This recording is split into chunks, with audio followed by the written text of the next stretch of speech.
My Catholic Faith, Lesson 74a, Ecumenism. What is ecumenism? The word ecumenism was first used by Protestants in 1919 to designate the work for the union of the various churches or denominations. Today, more than ever before, the various Protestant denominations are feeling the need for unity. Definite work for unity, the ecumenical movement, was given a decisive impulse by the International Missionary Conference of Edinburgh in 1910.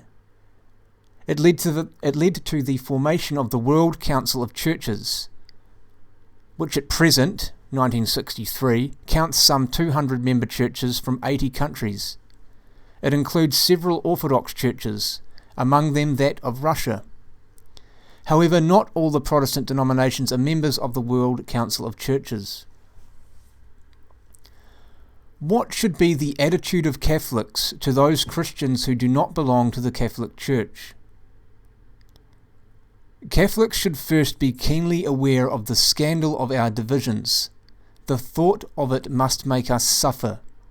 The dissensions among Christians are the chief cause of the weakness of Christianity in the modern world and the greatest obstacle to its propagation among non-Christians. This is why our Lord Jesus Christ prayed so earnestly in his great sacerdotal prayer before his passion. Holy Father, keep in thy name those whom thou hast given me, that they may be one even as we are one.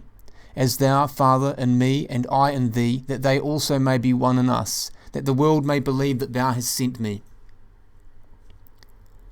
We should feel kindly towards non-Catholics, be they Protestants or Orthodox. We should regard them not as enemies, but as our separated brethren. Brethren because baptized into Jesus Christ, separated from us, generally through no fault of their own, but because of historical and theological reasons which have been aggravated over the years. They must therefore be considered as being in good faith.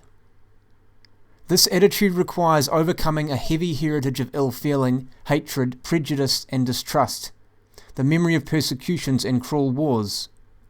In these sad divisions, no side can claim to be without fault. Every unkind thought I keep about our separated brethren, every unkind word or action, perpetuates and deepens the division of Christendom. At present, the obstacles to the union of Protestant or even of Orthodox churches with the Catholic Church are indeed great. But all things are possible to God. Prayer for unity is a pressing duty of every Christian.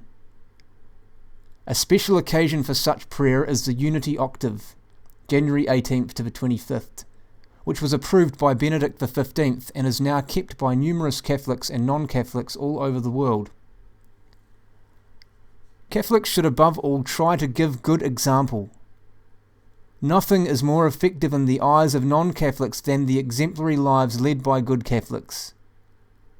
The more intensely all Christians try to live the gospel, the closer they will come together.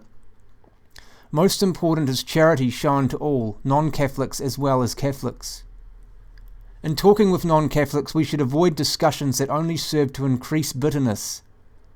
We should know our own faith well enough to present it clearly and honestly, and we should be aware also of the many basic truths that unite us all as Christians. Among theologians also, the old polemical discussions are being replaced by dialogue.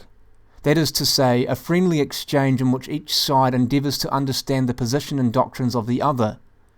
This irenical approach does not mean that the Catholic waters down the truth, but he learns how to present it so that it will be better understood and more easily received.